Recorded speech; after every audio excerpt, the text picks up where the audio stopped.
അപ്പോൾ ഞാൻ നിയമത്തിൻ്റെ പാതയിലൂടെ തന്നെയാണ് ഞാൻ സഞ്ചരിച്ചത്. പക്ഷേ 2021 ചിലർ മന്ത്രിയെ എൻ്റെ മന്ത്രിസ്ഥാനത്ത് നിന്ന് മാറ്റിക്കാൻ വേണ്ടി ബോധപൂർവമായ ശ്രമം നടത്തിയപ്പോൾ ഞാൻ അന്ന് നിയമപരമായിട്ട് ഞാൻ നേരിട്ടു, അതിൽ ഞാൻ വിജയിച്ചു.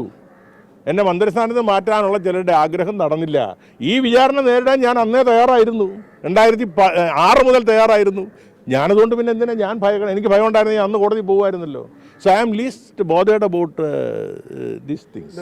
നോ, അതുകൊണ്ട് ഞാനിതിനെക്കുറിച്ച് വിചാരണ നേരിടാനാണ്. ഞാൻ ആ വിധിയുടെ കൃത്യമായിട്ട് വായിച്ചിട്ടില്ല, മുഴുവൻ വായിക്കാനുണ്ട്. വിചാരണ നേരിടാനാണ് കോടതി പറയുന്നതെങ്കിൽ അതിൻ്റെ അടുത്ത നടപടികൾ നിയമ നടപടികളുമായി ഞാൻ പോവും. വിചാരണ നേരിടാനാണെങ്കിൽ നേരിടും.